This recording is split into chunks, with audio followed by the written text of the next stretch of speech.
Meu nome é Daniel Barbarini, eu sou especialista em marketing digital para hotelaria e turismo e eu trabalho na área desde 2013.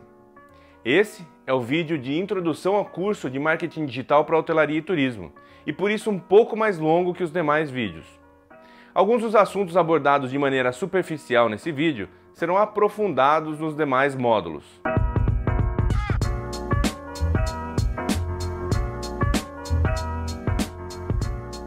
Qual é a primeira coisa que vem à cabeça quando você pensa em marketing digital? Redes sociais, né? Facebook, Instagram, WhatsApp, LinkedIn. Mas rede social não é marketing digital. As redes sociais são conjuntos de pessoas conectadas entre si. As redes sociais existem independentemente da internet. Pensa comigo. Os amigos da escola, a faculdade, os colegas do trabalho, os vizinhos, os grupos de empresários dos quais participamos, colegas da academia, enfim, os diversos grupos que em determinados momentos da nossa vida nós fizemos parte. É verdade, no entanto, que a internet possibilitou que nós encontrássemos com uma enorme facilidade grupos de pessoas com quem compartilhamos interesses e potencializou a formação de novas redes sociais, de pessoas que nem sequer nós conhecemos pessoalmente. Sabendo que o marketing digital não é o mesmo que redes sociais, o que é então marketing digital? De onde vem a palavra marketing? Qual o seu significado?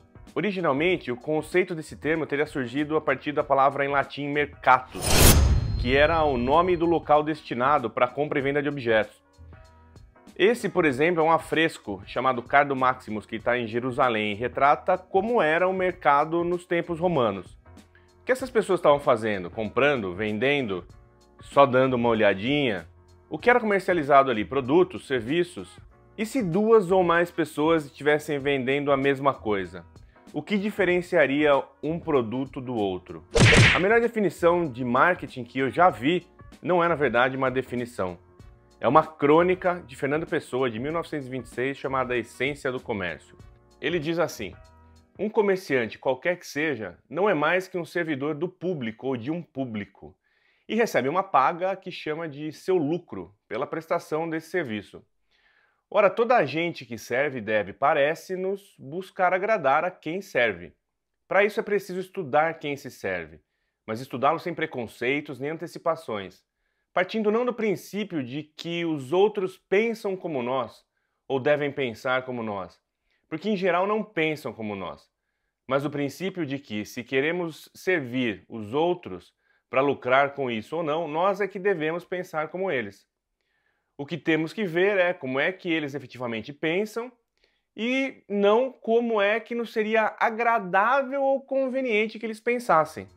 Legal, vamos voltar para o marketing digital e a provocação que eu quero fazer agora é, na verdade, uma reflexão. Será que o marketing digital é mídia de massa? Desde o início da comunicação em massa, as marcas e empresas fazem marketing dos seus produtos e serviços, né? Seja de maneira impressa, pelas ondas do rádio, pela TV, por revistas especializadas em determinados assuntos ou para públicos específicos como carro, moda, viagem e turismo. Mas por mais que a mídia tradicional tente inovar, como por exemplo esse anúncio do lançamento da nova temporada de Game of Thrones em um jornal com a sombra de um dragão voando em toda a página, quais são os problemas com essas mídias? Elas são caras. Você já viu quanto custa um anúncio em um jornal de uma cidade do interior? Agora imagine em jornais e revistas de circulação nacional. Elas oferecem pouca segmentação. Apesar de ser possível, por exemplo, colocar um encarte de uma empresa, produto ou serviço em uma revista semanal que é entregue somente em um determinado condomínio fechado, classe A de uma cidade, ainda assim a segmentação é generalizada. Elas oferecem pouca rastreabilidade, nós nunca sabemos o real resultado de uma campanha publicitária em mídia tradicional. Nós podemos até fazer uma pesquisa para tentar identificar a origem do cliente, mas ainda assim a gente corre o risco de registrar inúmeras respostas totalmente enviesadas. Elas são perecíveis, né? O jornal da semana passada vira o banheiro do cachorro desta semana. A não ser, claro, a revista Caras, que fica em consultórios odontológicos por séculos. Aí você deve estar pensando, tá, mas e no marketing digital? No marketing digital, o conteúdo publicado é perene, ou seja, não é apagado do nosso site ou redes sociais, ele fica ali indexado, continuamente direcionando as pessoas para aquele conteúdo, buscando aquele conteúdo para o nosso site. Ele oferece rastreabilidade em tempo real por meio de ferramentas gratuitas. Ele possui altíssima possibilidade de segmentação, seja por georreferência, comportamento, plataforma ou dispositivo utilizado. E custa bem menos atingir o mesmo número de pessoas pelo marketing digital do que pelo marketing tradicional. Em 2019, o gasto de mídia online ultrapassou o valor gasto em mídia tradicional nos Estados Unidos pela primeira vez na história, e 2020 superou as previsões em função dos efeitos da pandemia. Os gastos com mídia online na indústria do turismo também foram os maiores da série histórica. 2020 impactou negativamente esses investimentos devido aos fechamentos de fronteiras, mas as previsões são de crescimento para 2021 e 2022. Agora, sabendo disso, pense muito bem quem você vai contratar ou colocar para fazer o marketing digital da sua empresa. O começo das minhas experiências com marketing digital foi em 2014, quando eu abri uma empresa chamada MeCase Sucase. A MeCase Sucase era uma empresa de capinhas de celular personalizadas. A ferramenta de personalização funcionava apenas em desktop, podia levar de 15 minutos a 1 hora para que uma pessoa personalizasse a sua capinha, dependendo, claro, da criatividade e do tempo da pessoa. No começo, meu foco era apenas o desenvolvimento do produto e dos processos. Eu não tinha tempo para fazer parte do marketing e, para falar a verdade, eu nem sabia muito sobre o assunto. Nós tentamos fazer ações com pessoas influentes, como a atriz Mariana Rios, Carol Bittencourt, a ex-BBB Flávia Viana, entre outros influencers. E sabe qual foi o resultado? Nenhum. Nós resolvemos então contratar empresas da área do marketing digital famosas, franquias internacionais, esperando ótimos resultados, esperando a varinha mágica do Google. Mas infelizmente o retorno era sempre pífio. Eu pensava comigo, né? Não é possível empresas do tamanho do Google, do Facebook, oferecerem plataformas que simplesmente não funcionam, só tomam o dinheiro das pessoas sem dar resultado nenhum. Foi então que eu resolvi estudar e fazer eu mesmo os anúncios. Começou a funcionar com resultados muito acima dos resultados das empresas especialistas. Agora isso aconteceu porque eu sou prodígio do marketing digital, nascido para isso, forjado no Google? Claro que não, né, gente? Eu só conhecia muito bem o produto, conhecia meu público-alvo e, claro, estudei um pouco as ferramentas de anúncio para saber como é que fazia. O fato é que as coisas mudam e o objetivo desse curso é também oferecer a você o entendimento necessário para que você acompanhe as mudanças do marketing digital.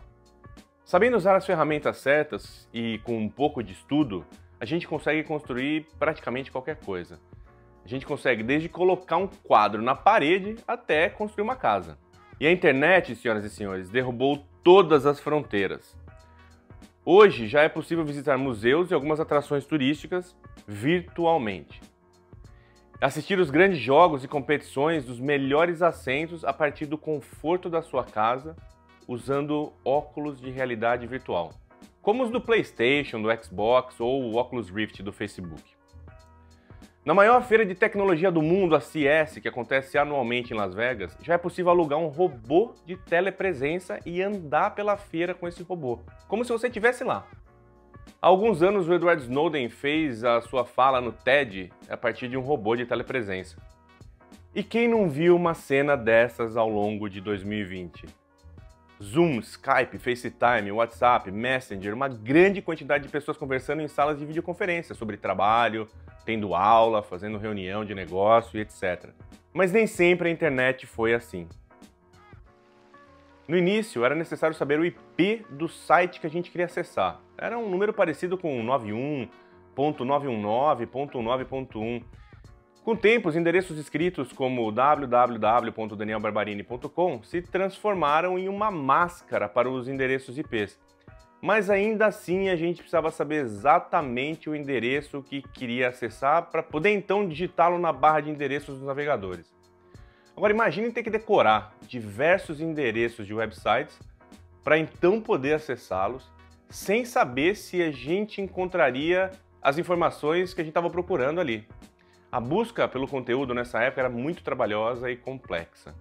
Com o tempo, foram surgindo alguns motores de busca que eram muito mais parecidos com páginas amarelas digitais do que com motores de busca, como a gente conhece hoje.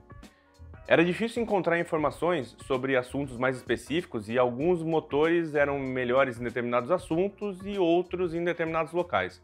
O Alta Vista, por exemplo, foi por muito tempo um dos motores de buscas mais utilizados no Brasil.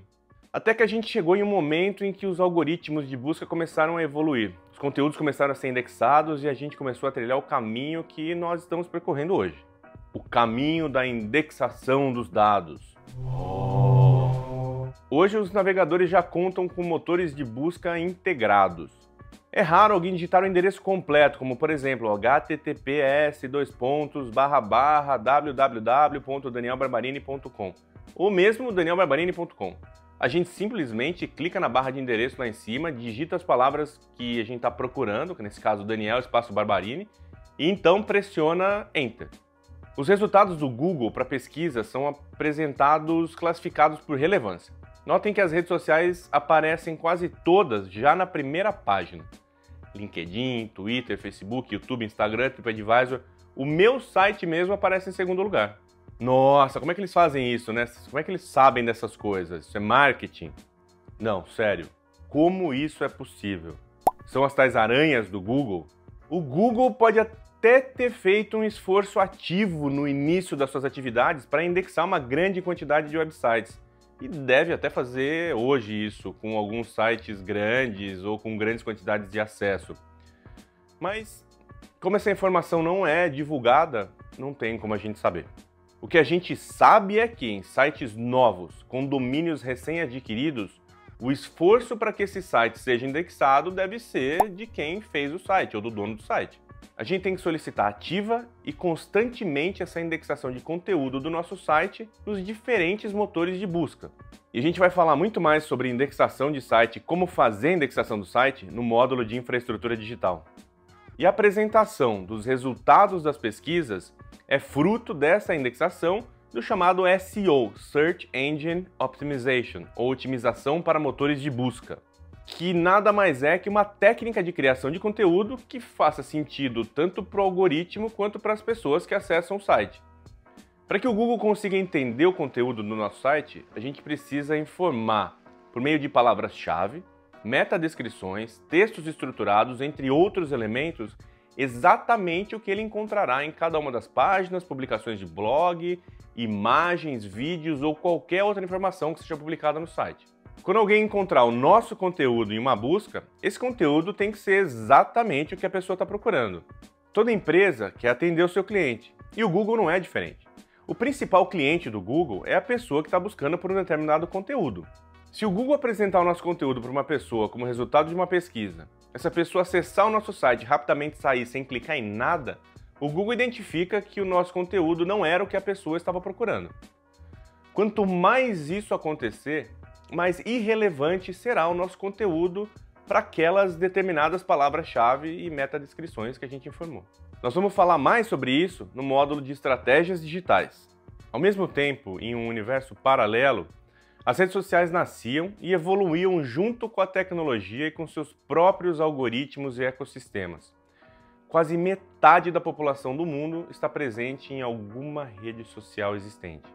Preferências, gostos, comportamentos, posicionamento político, tudo isso sendo alimentado por nós mesmos.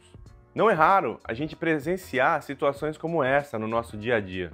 Cliques, curtidas, comentários, compartilhamentos de conteúdo fornecem importantes dados sobre o nosso comportamento às plataformas como Facebook, Instagram, YouTube e todas as outras. Além disso, a popularização dos smartwatches começou a adicionar uma nova camada de dados ao nosso perfil e ao nosso comportamento online. Dados como frequência cardíaca, tipo e nível de atividade sendo executada, perfil de sono e até quanto tempo a gente fica sentado ao longo do dia são armazenados em algum lugar da internet. Enquanto alguns equipamentos rastreiam a nossa atividade física, outros ficam ligados às nossas preferências. Os assistentes virtuais como o Alexa da Amazon, por exemplo, são cada vez mais comuns nas casas das pessoas.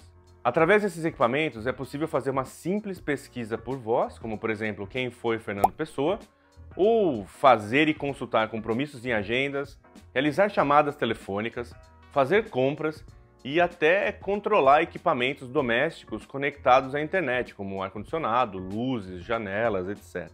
O que você deve estar se perguntando agora é qual o objetivo por trás dessa imensa coleta de dados, e na verdade a gente não tem uma resposta objetiva para isso. Hoje, a gente consegue processar e estruturar apenas uma pequena fração dos dados coletados por todos os equipamentos que a gente utiliza no dia a dia. Grande parte dos dados coletados, eles ficam simplesmente armazenados até que as empresas que os coletaram ou as empresas para quem eles venderam esses dados consigam realmente fazer uso deles. Uma coisa é certa, grande parte dos dados passíveis de serem interpretados são usados para ajudar a gente na segmentação das pessoas nas campanhas de marketing digital. Quanto mais segmentada uma ação de marketing, mais objetiva pode ser a mensagem, menor o esforço para fazer com que a pessoa conheça um produto ou serviço e, consequentemente, maior a probabilidade dessa ação ser convertida em venda. O marketing digital pode ser classificado de diversas formas. Para a gente poder simplificar e entender melhor as ações possíveis, eu fiz esse gráfico.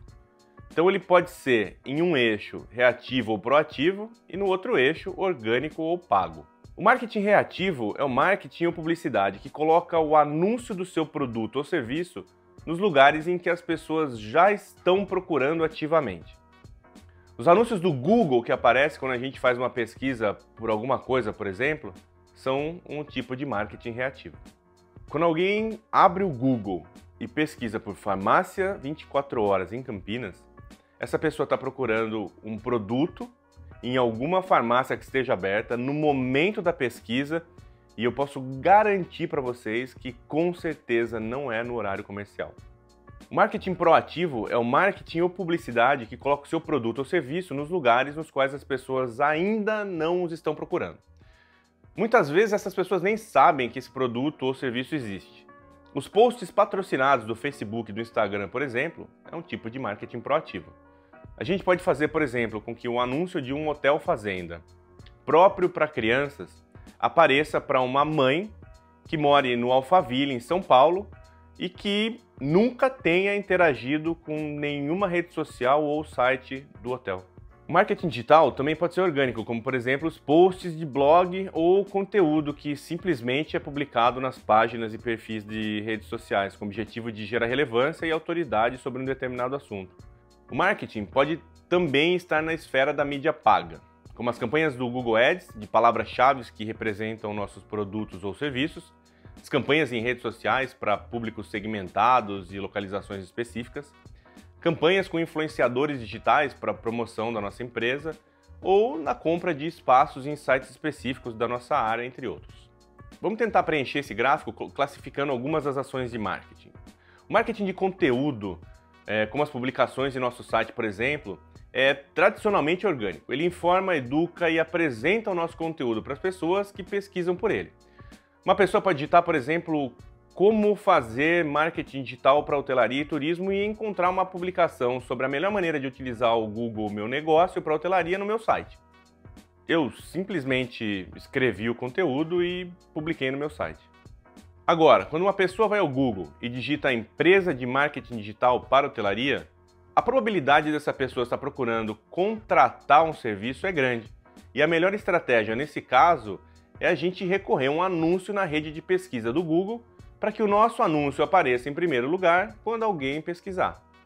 O YouTube pode tanto ser reativo quanto proativo, orgânico ou pago, uma vez que além dos vídeos poderem ser patrocinados para aparecerem nas primeiras posições, o YouTube é a segunda plataforma mais utilizada para pesquisa, ficando atrás apenas do Google, que é dono do YouTube. As redes sociais são canais de marketing proativo. A gente precisa inserir o nosso anúncio no feed das pessoas que pertencem ao nosso público-alvo. As redes sociais podem ter ações orgânicas, como posts que simplesmente são publicados em nossas páginas, ou ações pagas, como as campanhas com objetivos e públicos muito específicos. Lembra do exemplo anterior da mãe que mora em Alphaville e nunca interagiu com nenhum perfil de rede social, nem com o site do hotel? As avaliações colocadas na plataforma como Google Meu Negócio, TripAdvisor, etc., são ações de marketing proativo orgânico. As avaliações são feitas espontaneamente. Não é possível patrocinar esse tipo de ação com campanhas pagas para que elas sejam feitas. Ou pelo menos não deveria ser possível. A rede display do Google pode ser classificada como um tipo de marketing pago, mas que está na esfera do proativo, uma vez que os anúncios são veiculados às pessoas que ainda não sabem que precisam daquele determinado produto ou serviço. E aí, sabendo de tudo isso, vem a pergunta: qual tipo de marketing digital eu devo fazer? Orgânico, pago, reativo, proativo? Onde eu devo fazer marketing digital? Facebook, Instagram, Google Search, Google Display, YouTube, e-mail marketing? Sabe aquela história de dividir os ovos em várias cestas? Diversificar é a melhor estratégia e a gente vai falar mais sobre isso no módulo de estratégias digitais.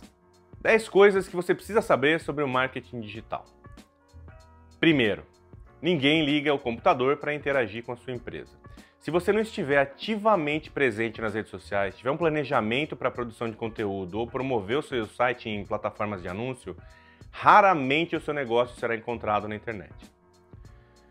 Quando a gente constrói um site, ele é como se fosse uma ilha no meio do oceano com o nosso negócio ali. Nosso objetivo é levar as pessoas do continente para a nossa ilha para que essas pessoas conheçam e possivelmente comprem nossos produtos ou serviços. Mas como a gente pode fazer isso sabendo que o simples fato de um site existir não vai fazer com que ele seja encontrado pelo nosso público-alvo? Aí você deve estar pensando, isso é óbvio, né? Redes sociais, mídia social, vou fazer post. O alcance orgânico das redes sociais, ou seja, aquilo que a gente não paga, vem diminuindo ao longo dos anos e já não gera o fluxo suficiente para a gente se beneficiar disso. Algumas pessoas podem até encontrar o seu site, seus produtos, seus serviços pelas redes sociais, mas provavelmente isso não vai ser o suficiente para o faturamento que você está esperando. Para que então a gente possa levar pessoas ao nosso site, nós podemos recorrer a anúncios em mídia paga. É como contratar um barco para levar as pessoas do continente à nossa ilha. Quanto mais anúncio a gente faz e quanto mais plataformas a gente utiliza, mais pessoas a gente consegue levar ao nosso site. Você pode até achar que isso resolve o seu problema e decidir investir muito dinheiro em mídia paga. Tudo bem fazer isso desde que o retorno sobre investimento justifique a ação. Mas no final das contas, o ideal seria a gente construir uma ponte para que a gente não dependa somente do transporte pago para levar potenciais clientes à nossa ilha. Mas atenção, não tem como a gente construir essa ponte sem as fundações necessárias. Para que uma ponte esteja estável, leva tempo e depende de várias ações, como por exemplo a criação de conteúdo relevante no site, com as devidas palavras-chave e metadescrições adequadas. Depende também da criação de conteúdos em diferentes canais digitais, como as mídias sociais. Depende ainda de investimentos em marketing digital pago para criar com mais rapidez a relevância que a gente espera. E claro, na medida do possível, ter o link da nossa empresa, do nosso site, em portais e sites com grande volume de acesso do seu setor. Do quarto à cozinha, ao local mais privativo de todos, o banheiro. Hoje a gente tem a possibilidade de estar com esse público em praticamente todos os lugares. Interaja com a sua rede. Qual é a última coisa que você faz antes de dormir? E qual a primeira coisa que você faz ao acordar? É aí que o nosso produto ou serviço tem a possibilidade de estar. Você já viu algum outdoor ser colocado dentro de alguma casa? Segundo, evite o loop das redes sociais. A gente é impactado muitas vezes por dia em vários canais como jornais, revistas, TV, rádio, internet, outdoors, e o único lugar onde a gente controla 100% da informação que os nossos potenciais clientes acessam é o nosso site. Em plataformas como o Facebook e o Instagram, por exemplo, a gente concorre com publicações de gatinhos e cachorrinhos fofos, com os nossos amigos indo a festas e a viagens e, para ser sincero, a gente raramente ganha desse conteúdo. Quando alguém clica em uma publicação nossa, a gente tem que imediatamente levar essa pessoa para o nosso site. De nada adianta a gente compartilhar um vídeo do YouTube direto na nossa página do Facebook, por exemplo, se a pessoa, ao clicar, é direcionada para o YouTube. Esse tipo de ação só faria sentido se o seu canal no YouTube fosse monetizado e as visualizações de vídeo gerassem dinheiro para você. Mas, no geral, esse não é o caso das empresas. Terceiro, saia da sua bolha, você não é todo mundo. Como disse Fernando Pessoa, nós é que devemos pensar como eles. O que temos que ver é como é que eles efetivamente pensam, e não como é que nos seria agradável ou conveniente que eles pensassem. A gente vive em bolhas e a nossa bolha nunca reflete a realidade da sociedade, só uma pequena fração dela. Quando a gente faz as perguntas certas, a gente transforma o público geral em público potencial. No marketing digital, é possível refinar ainda mais essa segmentação e criar personas a partir dos usuários que nós encontramos, como por exemplo, O Oli palmeirense, o Oli casado, o Oli empresário, o Oli geek, o Oli dentista e o Oli que tem filho pequeno. Quarto, ao invés de tentar vender o seu produto ou serviço, faça com que as pessoas queiram comprá-los.